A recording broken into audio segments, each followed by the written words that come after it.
ഗ്രീഷ്മ എന്ന് പറയുന്ന പെൺകുട്ടിയെ തൂക്കിക്കൊല്ലുന്നത് ഇങ്ങനെയാണ്. അവള് പല തെറ്റുകളും ചെയ്തിട്ടുണ്ടാവും. പക്ഷേ മനസ്സാക്ഷിക്ക് നിരക്കാത്ത ഒരു തെറ്റ് ചെയ്തിട്ട് ലെവലേശം കുറ്റബോധമില്ലാത്ത പെൺകുട്ടി ഇന്ന് ഇതിന്റെ മുമ്പ് വിളിച്ചു പറഞ്ഞു, ഞാൻ ജയിലിൽ നിന്ന് മോചിതയായാൽ മെച്ചപ്പെട്ട ജീവിതം. കുറ്റബോധമല്ല അവൾക്കുണ്ടായത്. അങ്ങനത്തെ അവൾക്ക് ഇവിടുത്തെ നിയമപീഠം വിധിച്ചു തൂക്കുകയർ. ദിവസങ്ങൾക്കുള്ളിൽ തൂക്കിക്കൊല്ലാൻ പോവുകയാണ്. തൂക്കിക്കൊല്ലുന്നത് വളരെ വൈവിധ്യമായിട്ടുള്ളൊരു വാർത്ത തന്നെയാണ്. കേരളത്തിൽ ഏറ്റവും പ്രായം കുറഞ്ഞ പെൺകുട്ടിയെ തൂക്കിക്കൊല്ലുന്നത് ഗ്രീഷ്മയെയാണ്. ആ ഗ്രീഷ്മയുടെ മനോനില ചെകുത്താന്റെ മനസ്സാണ് എന്ന് കോടതി വിശേഷിപ്പിച്ചു. ആ ഗ്രീഷ്മക്ക് തൂക്കുകയർ പൊതുസമൂഹം ആഗ്രഹിച്ചിട്ടുണ്ട് എന്നുള്ളതാണ് മനസ്സിലാക്കുന്നത്. ഏതായാലും ഇനി ഒരു പ്രണയം ഏർപ്പെടുമ്പോൾ അല്ലെങ്കിൽ ഒരാളെ വിശ്വസിക്കുമ്പോൾ അവരുടെ മനസ്സറിയണം. മനസ്സെങ്ങനെ അറിയണം? കുറ്റബോധമില്ലാത്ത മനുഷ്യനാണെങ്കിൽ വിട്ടേക്കണം. എന്താണല്ലേ കേരളത്തിൽ നടക്കുന്നത്? എന്താണ്? വല്ലാത്ത വിഷമം തോന്നുന്ന കാര്യങ്ങളാണ്. നമ്മൾ പല സ്ഥലത്തും ക്ലാസ് എടുക്കാൻ പോകുമ്പോഴൊക്കെ ഒരുപാട് മനസ്സുള്ള ആളുകളെ കാണും. ഇന്ന് കോടതി ചോദിച്ചൊരു ചോദ്യമുണ്ട്. എന്താണെന്നറിയോ? ഗ്രീഷ്മ എന്ന് പറയുന്ന പെൺകുട്ടിക്ക് തൂക്കുകയർ വിധിക്കുമ്പോൾ അവസാനം തന്നെ ആ കോടതി ചോദിക്കുകയാണ് അല്ലെങ്കിൽ പറയുകയാണ്, ഈ പെൺകുട്ടി ചെകുത്താന്റെ മനസ്സുള്ളൊരു പെൺകുട്ടിയാണ്. മനുഷ്യന്മാർക്ക് ഇത്തരത്തിലുള്ളൊരു മനസ്സ് വളരെ വിരളമാണ്. ചെകുത്താന്റെ മനസ്സുള്ള പെൺകുട്ടി വീണ്ടും സമൂഹത്തിലേക്ക് ഇറങ്ങിയാൽ എത്ര മനുഷ്യരാണ് ഈ ലോകത്തോട് വിട പറയേണ്ടി വരിക. ഈ മനോനിലയുമായിട്ട് സൊസൈറ്റിയിൽ ജീവിക്കാൻ പറ്റില്ല എന്ന് പറയണമെങ്കിൽ ആ കോടതിയുടെ നിരീക്ഷണ പാഠവം ഒന്ന് കാണണം. വളരെ സമർത്ഥമായിട്ട് അന്വേഷിച്ചു. വളരെ സമർത്ഥമായിട്ട് തെളിവുകൾ ദേഹത്ത് നിന്ന് കിട്ടുന്നില്ല, വസ്ത്രത്തിൽ നിന്ന് കിട്ടുന്നില്ല.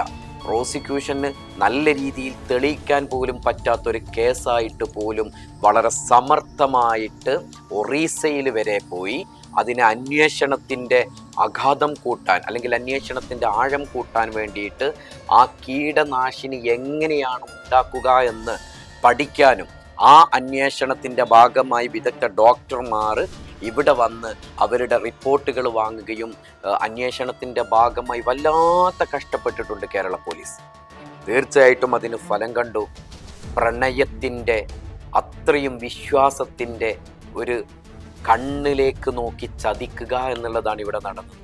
ആ പാവപ്പെട്ട ഷാരോൺ എന്ന് പറയുന്ന ആ ചെറുപ്പക്കാരൻ എത്രമാത്രം സ്നേഹിച്ചിട്ടുണ്ട്, എത്രമാത്രം ആ പെൺകുട്ടിയെ പ്രണയിച്ചിട്ടുണ്ട്. അങ്ങനെ ആയിരുന്നില്ലെങ്കിൽ മരണത്തിൻ്റെ വക്ക് വരെ അദ്ദേഹം ഈ ഗ്രീഷ്മയെക്കുറിച്ച് ഒരു മോശത്തരവും പറഞ്ഞിട്ടില്ല. അവളാണ് ചെയ്തതെന്നോ അവളാണ് എനിക്ക് വിഷം തന്നതെന്നോ ഒന്നും പറഞ്ഞിട്ടില്ല. അവസാനം മരണക്കിടക്കയിൽ അച്ഛൻ കരഞ്ഞുകൊണ്ട് ചോദിച്ചപ്പോൾ ആ ഷാരോണ് പറഞ്ഞതാണ്, ഞാൻ സ്നേഹിച്ച എൻ്റെ പെൺകുട്ടി എന്നെ ചതിച്ചതാണ് അച്ഛ. എത്രത്തോളം വിഷമമുണ്ട്. കാരണം അത്രയും സഹിക്കുമ്പോഴും അവൾക്കെതിരെ തിരിയാൻ അവൻ്റെ മനസ്സ് വന്നിട്ടില്ലെങ്കിൽ, ഇത്തരത്തിലുള്ള മനുഷ്യരൊക്കെ ഈ സമൂഹത്തിൽ ഉണ്ടെങ്കിൽ തീർച്ചയായിട്ടും വല്ലാത്ത വിഷമമാണ്. ഒരുപാട് ആളുകളുടെ മരണം സംഭവിക്കും. അങ്ങനെയാണല്ലോ കൂടത്തായി കൊലപാതകം, ജോളിയുടെ കൊലപാതകം, ജോളി ചെയ്തതും ജോളിയുടെ മനസ്സ്, ആ മനസ്സ് അത് ചെകുത്താന്റെ മനോനില തന്നെയാണ്. ഒരുപാട് വട്ടം കേരളത്തിൽ കണ്ട ഏറ്റവും വലിയ പാമ്പിനെ കൊണ്ട് കടിപ്പിച്ച് ഉത്തര എന്ന് പറയുന്ന ഒരു പെൺകുട്ടി ഈ ലോകത്തോട് വിട പറഞ്ഞിട്ടുണ്ടെങ്കിൽ അവരുടെ മനോനില ഇതൊക്കെ സെയിമാണ്. വീണ്ടും കൊല്ലാൻ ശ്രമിക്കുകയാണ്. എത്രയോ പ്രാവശ്യം ഗ്രീഷ്മ എന്ന് പറയുന്ന പെൺകുട്ടി ഷാരോണിനെ കൊല്ലാൻ അല്ലെങ്കിൽ വധശ്രമം നടത്തി. ആ ശ്രമങ്ങളൊക്കെ പാളി വീണ്ടും യൂട്യൂബിൽ നോക്കുകയാണ്. യൂട്യൂബിൽ നോക്കുന്ന സമയത്ത് ആ പെൺകുട്ടിക്ക് മനസ്സിലാകുകയാണ്, ഈ കീടനാശിനി ശരീരത്തിലേക്ക് പ്രവേശിച്ചാൽ ആർക്കും പെട്ടെന്ന് മനസ്സിലാവില്ല. മെല്ലെ കാർന്ന് തിന്നുകൊണ്ട് അവൻ ഈ ലോകത്തോട് പിടഞ്ഞ് മരിക്കും. അത് പെട്ടെന്നല്ല, ചിലപ്പോൾ 1 ദിവസം അല്ലെ 2 ദിവസം എടുക്കും. ആ സമയം അത്രയും കഠിനമായിട്ടുള്ള വേദന അവൻ അനുഭവിക്കേണ്ടി വരും. അതൊക്കെ ഇവളറിയാം. ഇത്രയും സ്നേഹിച്ച ആ പെൺകുട്ടിക്ക് ഇങ്ങനെ മനസ്സ് വന്നെങ്കിൽ എന്താണ് കോടതി പറഞ്ഞതിലുള്ള തെറ്റ്? ചെകുത്താന്റെ മനോനിലയല്ലേ? എത്രയോ പ്രാവശ്യം ശ്രമിച്ചു ആ പെൺകുട്ടി അവനെ വധിക്കാൻ. അവസാനം യൂട്യൂബിൽ നോക്കി ആ കീടനാശിനി സംഘടിപ്പിച്ചു. ആ കീടനാശിനി ആ പാവപ്പെട്ട ഷാരോൺ എന്ന് പറയുന്ന ആ ചെറുപ്പക്കാരനെ കുടിപ്പിക്കുമ്പോഴും ചിരിക്കുകയാണ്.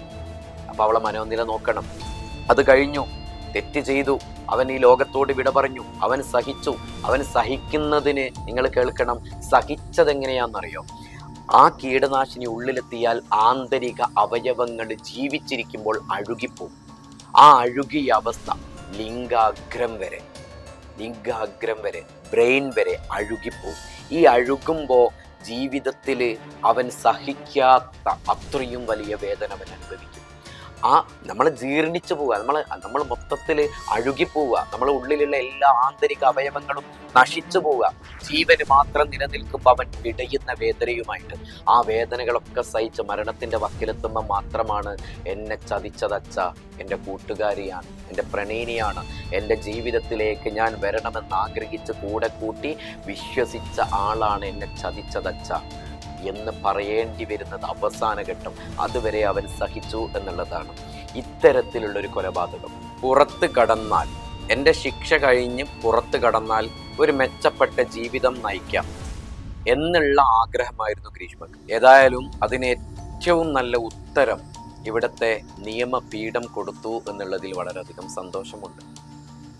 കാരണം ഒരു കുറ്റബോധം, എപ്പോഴെങ്കിലും ഞാനത് ചെയ്തു പോയി, എൻ്റെ ഒരു മനോവിഷമമായിരുന്നു അത്, എനിക്കത് പറ്റിപ്പോയി, ഏതൊരു മനുഷ്യനും പറയും. അതുകൊണ്ട് സൂക്ഷിക്കേണ്ടത് ഇങ്ങനത്തെ ആളുകളെ സൂക്ഷിക്കണം. കുറ്റബോധമില്ലാത്ത ആളുകളെ കൂടെ ജീവിക്കുക എന്ന് പറയുന്നത് അല്ലാതെ കഷ്ടമാണ്. ജീവിതം നമ്മുടേതുപോലും ഇല്ലാതാവും. എന്തെങ്കിലും ഒരു തെറ്റ് ചെയ്താൽ, മനസ്സിന് അല്ലെങ്കിൽ മനസ്സാക്ഷിക്ക് നിരക്കാത്ത എന്തെങ്കിലും ഒന്ന് ചെയ്താൽ അത് ചെയ്യരുതായിരുന്നു, അയ്യേ അത് മോശമായിപ്പോയി, അത് വേണ്ടായിരുന്നു എന്ന് തോന്നാത്ത മനുഷ്യരുടെ കൂടെ ജീവിക്കാൻ പാടില്ല. അതുകൊണ്ട് പറയുകയാണ്, വളരെയധികം ഹാപ്പിനെസ് ആയിട്ട് ജീവിക്കുക. ആ ജീവിതം നിങ്ങൾ ആഗ്രഹിക്കുന്നുണ്ടെങ്കിൽ ജീവിതത്തിലേക്ക് കടന്നു വരുന്ന ആളുകളെ നോക്കണം, സൂക്ഷിക്കണം.